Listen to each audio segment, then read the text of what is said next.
Hi ಎಲ್ರಿಗೂ ನಮಸ್ಕಾರ. ಈ ವಿಡಿಯೋದಲ್ಲಿ ನಾನು ನಿಮಗೆ ಪ್ರಿನ್ಸೆಸ್ ಕಟ್ ಬ್ಲೌಸನ್ನು ಯಾವ ರೀತಿಯಾಗಿ ಕಟ್ಟಿಂಗನ್ನು ಈಸಿಯಾಗಿ ಮಾಡೋದು ಅನ್ನೋದನ್ನು ತಿಳಿಸ್ಕೊಡ್ತಾ ಇದ್ದೀನಿ. 32 ಸೈಜ್ನ ಒಂದು ಪ್ರಿನ್ಸೆಸ್ ಕಟ್ ಬ್ಲೌಸ್ನ ಅಳತೆಯನ್ನು ನಾನು ಈ ವಿಡಿಯೋದಲ್ಲಿ ನಿಮಗೆ ತಿಳಿಸ್ಕೊಡ್ತಾ ಇದ್ದೀನಿ. ಇಲ್ಲಿ ನಾನು ಫ್ರಂಟ್ ಪಾರ್ಟ್ ಅಂತಂದರೆ ಮುಂಭಾಗವನ್ನು ಕಟ್ ಮಾಡಿ ತೋರಿಸ್ತಾ ಇದ್ದೀನಿ. ಈಗ ನಾನಿಲ್ಲಿ ಮಾರ್ಜಿನ್ಗೆ ಗೆರೆನ ಹಾಕ್ಕೊಳ್ತಾ ಇದ್ದೀನಿ. ಯಾಕೆಂತ ಹೇಳಿದ್ರೆ ಇಲ್ಲಿ ಸ್ಟಾರ್ಟಿಂಗು ಹುಕ್ ಪಟ್ಟಿ ಮತ್ತು ಐ ಪಟ್ಟಿಗೆ ಸ್ವಲ್ಪ ಸ್ಟಿಚಿಂಗಲ್ಲಿ ಬಟ್ಟೆ ಹೋಗುತ್ತೆ, ಅದಕ್ಕೆ ನಾನಿಲ್ಲಿ ಒಂದು ಗೆರೆನ ಹಾಕ್ಕೊಂಡಿದ್ದೀನಿ. ಈಗ ಇನ್ನು ನೆಕ್ಸ್ಟ್ ಮೇಲ್ಗಡೆಗೆ ಗೆರೆ ಹಾಕ್ಕೊಳ್ತಿದ್ದೀನಿ, ಆದರೆ ಇದು ಕಟ್ಟಿಂಗನ್ನು ಮಾಡ್ಕೊಳ್ತೀನಿ. ಇದು ಜಸ್ಟ್ ಗೆರೆ ಅಷ್ಟೇ ಹಂಗೇ ಹಾಕ್ಕೊಂಡಿರೋದು. ಈಗ ಇನ್ನು ನೆಕ್ಸ್ಟು ಬ್ಲೌಸ್ಗೆ ಎಷ್ಟು ಲೆಂತ್ ಬೇಕು ಅನ್ನೋದನ್ನು ನೋಡಬೇಕು. ಇಲ್ಲಿ 12.5 ಇಂಚು ಲೆಂತ್ ಬೇಕು ಅಂತಂದರೆ ಇಲ್ಲಿಗೆ ಒಂದು ಟಿಕ್ಕನ್ನು ಮಾಡ್ಕೊಬೇಕು. 12.5 ಇಂಚಿಗೆ ಒಂದು ಟಿಕ್ ಮತ್ತು 1 ಇಂಚ್ ಎಕ್ಸ್ಟ್ರಾ ಅಂದರೆ 13.5 ಇಂಚಿಗೆ ಇನ್ನೊಂದು ಟಿಕ್ಕನ್ನು ನಾನಿಲ್ಲಿ ಮಾಡ್ಕೊಂಡಿದ್ದೀನಿ. ಯಾಕೆ ಅಂತ ಹೇಳಿದ್ರೆ ಕೆಳಗಡೆ ಪಟ್ಟಿ ಕೊಟ್ಟು ಸ್ಟಿಚ್ ಮಾಡೋದು ಮತ್ತು ಮೇಲ್ಗಡೆ 1/2 ಇಂಚು ಸ್ಟಿಚಿಂಗ್ಗೆ ಹೋಗುತ್ತೆ. ಈಗ ಇನ್ನು ನೆಕ್ಸ್ಟು ಇಲ್ಲಿ ಶೋಲ್ಡ್ರ್ ಒಂದು ಅಳತೆಯನ್ನು ನೋಡ್ಕೊಬೇಕು. ನಾನಿಲ್ಲಿ 5.25 ಇಂಚಿಗೆ ಮಾರ್ಕನ್ನು ಹಾಕ್ಕೊಳ್ತಾ ಇದ್ದೀನಿ. ಶೋಲ್ಡ್ರಿಗೆ ಒಂದು 3 ಇಂಚ್ ಗ್ಯಾಪನ್ನು ಬಿಟ್ಕೊತಾ ಇದ್ದೀನಿ. ಈಚೆ ಕಡೆಗೆ ಆಗ 2.25 ಇಂಚು ಉಳ್ಕೊಳ್ಳುತ್ತೆ. ಇಲ್ಲಿ 3 ಇಂಚು, ಇಲ್ಲಿ 2.25 ಇಂಚು ಉಳ್ಕೊಳ್ಳುತ್ತೆ. ಈಗ ಇನ್ನು ನೆಕ್ಸ್ಟು ನೆಕ್ನ ಒಂದು ಲೆಂತ್ ಡೀಪು ನಮಗೆ ಎಷ್ಟು ಬೇಕೋ ಅದಕ್ಕಿಂತ ಒಂದು 1/2 ಇಂಚ್ ಎಕ್ಸ್ಟ್ರಾ ಇಟ್ಕೊಬೇಕು. ಇಲ್ಲಿ 6.25 ಇಂಚ್ ಬೇಕಾಗಿರೋದು. ನಾನಿಲ್ಲಿ 7 ಇಂಚಿಗೆ ಮಾರ್ಕನ್ನು ಮಾಡ್ಕೊತಾ ಇದ್ದೀನಿ. ಬಿಡ್ತು ಬಂದು ಒಂದು 3 ಇಂಚಿಗೆ ನಾನಿಲ್ಲಿ ಮಾರ್ಕನ್ನು ಹಾಕ್ಕೊಳ್ತಾ ಇದ್ದೀನಿ. ಈಗ ಗೆರೆ ಹಾಕ್ಕೊಂಡು ಇಲ್ಲಿ ಶೇಪನ್ನು ಕೊಟ್ಕೊತಾ ಇದ್ದೀನಿ. ಕರ್ವ್ ಇದ್ದರೆ ಅದನ್ನು ಯೂಸ್ ಮಾಡ್ಕೊಬೋದು, ತುಂಬ ನೀಟಾಗಿ ಶೇಪ್ ಸಿಗುತ್ತೆ. ನೋಡಿ ಈ ರೀತಿ ನಾನು ಇಲ್ಲಿ ಶೇಪನ್ನು ಹಾಕ್ಕೊಳ್ತಾ ಇದ್ದೀನಿ.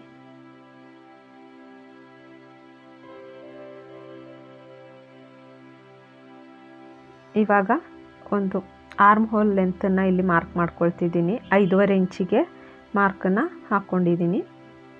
ಇಲ್ಲಿ ಶೋಲ್ಡ್ರದು ಒಂದು ಅಳತೆ ಮತ್ತು ನೆಕ್ದು ಡೀಪು ಇದೆಲ್ಲ ಸೇಮ್ ನಾವು 4 ಡಾಟ್ಸ್ ಬ್ಲೌಸಿಗೆ ಯಾವ ರೀತಿ ಮಾರ್ಕನ್ನು ಮಾಡ್ಕೊಳ್ತೀವೋ ಅದೇ ರೀತಿಯೇ ಇಲ್ಲೂ ಕೂಡ ಮಾಡ್ಕೊಳ್ಳೋದಷ್ಟೇ. ಬಟ್ ಕಟ್ಟಿಂಗ್ ಮಾತ್ರ ಫ್ರಂಟಲ್ಲಿ ಚೇಂಜಸ್ ಇರುತ್ತೆ. ಬರೀ ಕಟ್ಟಿಂಗ್ ಹಾಗೇ ತೋರಿಸಿದರೆ ನಿಮ್ಗೆ ಅರ್ಥ ಆಗಲ್ಲ ಅಂದ್ಬಿಟ್ಟು ನಾನಿಲ್ಲಿ ಮೇಲ್ಗಡೆಯಿಂದ ಮಾರ್ಕಿಂಗ್ ಎಲ್ಲ ಮಾಡಿ ನಿಮಗೆ ತೋರಿಸ್ಕೊಡ್ತಾ ಇರೋದು. ಇದೀಗ ನೆಕ್ ಮತ್ತು ಒಂದು ಆರ್ಮ್ ಹೋಲ್ ಲೆಂತ್ನ ಈ ಒಂದು ಶೇಪ್ ಕೂಡ ಆಗಿದೆ. ಈಗ ಇನ್ನು ನೆಕ್ಸ್ಟು ಪ್ರಿನ್ಸೆಸ್ ಕಟ್ ಯಾವ ರೀತಿ ಮಾಡೋದು ಅಂತ ನೋಡ್ಕೊಳ್ಳೋಣ. ನಾನಿಲ್ಲಿ ಒಂದು 9.25 ಇಂಚಿಗೆ ಮಾರ್ಕನ್ನು ಹಾಕ್ಕೊಂಡಿದ್ದೀನಿ. ಬಸ್ಟ್ ಸೈಜ್ ಆಲ್ಮೋಸ್ಟ್ ಇಲ್ಲಿಗೆ ಬರುತ್ತೆ. ಇಲ್ಲಿ 3 ಇಂಚಿಗೆ ನಾನಿಲ್ಲಿ ಮಾರ್ಕನ್ನು ಮಾಡ್ಕೊಂಡಿದ್ದೀನಿ. ಸ್ಟಾರ್ಟಿಂಗಿಂದ ಒಂದು 3 ಇಂಚು ಮಾರ್ಕನ್ನು ಹಾಕ್ಕೊಂಡಿದ್ದೀನಿ. ನೋಡಿ ತುಂಬ ಈಸಿ. ಸ್ಟಾರ್ಟಿಂಗಿಂದ 3 ಇಂಚಿಗೆ ಮಾರ್ಕನ್ನು ಹಾಕ್ಕೊಂಡಿರೋದು. ಈಗ ಇನ್ನು ನೆಕ್ಸ್ಟು 1 ಇಂಚು ಬಿಡ್ತನ್ನ ಎಕ್ಸ್ಟ್ರಾ ಇಲ್ಲಿ 1 ಇಂಚಿಗೆ ನಾನಿಲ್ಲಿ ಮಾರ್ಕನ್ನು ಹಾಕ್ಕೊಳ್ತಾ ಇದ್ದೀನಿ. ಈಗ ಇನ್ನು ಇಲ್ಲಿ ನೋಡಿ 3 ಇಂಚಿಗೆ ಏನು ಮಾರ್ಕ್ ಮಾಡಿದ್ದೀನೋ ಇಲ್ಲಿಗೆ ನಾನು ಸ್ಕೇಲ್ ಇಟ್ಕೊಂಡು ಒಂದು ಗೆರೆಯನ್ನು ಹಾಕ್ಕೊಳ್ತಾ ಇದ್ದೀನಿ.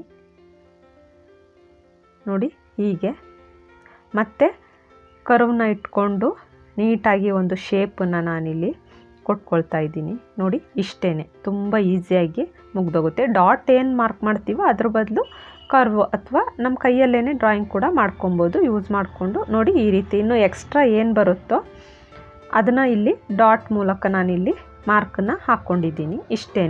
ನೆಕ್ಸ್ಟು ಎದೆ ಸುತ್ತಳತೆ 32 ಇಂಚ್ ಅಂತ ಅಂದರೆ 8 ಇಂಚ್ ಬರುತ್ತೆ. 4 ಆಗಿ ಭಾಗ ಮಾಡಿದಾಗ ಅದನ್ನು ನಾನಿಲ್ಲಿ ಅದನ್ನು ಮಾಡ್ಕೊಳ್ತಾ ಇದ್ದೀನಿ. ನೋಡಿ ಈ ರೀತಿ ಇಲ್ಲಿ 1 ಇಂಚ್ ಗ್ಯಾಪ್ ಕೊಟ್ಟು ಏನು ಕಟ್ಟಿಂಗನ್ನು ಮಾಡ್ಕೊಳ್ತೀವೋ ಸ್ವಲ್ಪ ಈಚೆಗೆ ಬರುತ್ತೆ. ಅದಕ್ಕೆ ನಾನಿಲ್ಲಿ 2 ಇಂಚಿಗೆ ಎಕ್ಸ್ಟ್ರಾ ಬಟ್ಟೆಯನ್ನು ನಾನಿಲ್ಲಿ ಮಾರ್ಕಿಂಗನ್ನು ಮಾಡ್ಕೊಳ್ತಾ ಇದ್ದೀನಿ. 1.5 ಬದಲು ಅರ್ಧ ಇಂಚು ಎಕ್ಸ್ಟ್ರಾನೇ ಇಟ್ಕೊಂಡಿದ್ದೀನಿ. ನೋಡಿ ಇಷ್ಟೇ. ಪ್ರಿನ್ಸೆಸ್ ಕಟ್ ಬ್ಲೌಸಿಗೆ ಫ್ರಂಟಲ್ಲಿ ಈ ಒಂದು ಪೋರ್ಷನ್ ನೋಡಿಕೊಂಡು ನಾವಿಲ್ಲಿ ಮಾರ್ಕನ್ನು ಮಾಡಿಕೊಂಡ್ರೆ ಇಷ್ಟೇ ಸಾಕಾಗುತ್ತೆ. ಡಾಟ್ಸ್ ಬದಲು ಈ ಒಂದು ಶೇಪಲ್ಲಿ ನಾವು ಅಳತೆಯನ್ನು ನೋಡಿಕೊಂಡು ನಾವಿಲ್ಲಿ ಮಾರ್ಕನ್ನು ಮಾಡ್ಕೊಬೇಕು ಅಷ್ಟೇ. ಈಗ ಕಟ್ಟಿಂಗನ್ನು ಮಾಡ್ಕೊಳ್ತಿದ್ದೀನಿ. ನೋಡಿ ಈ ರೀತಿ ಕಟ್ಟಿಂಗನ್ನು ಮಾಡ್ಕೊಬೇಕು. ಇದು ನೆಕ್ನ ಭಾಗ.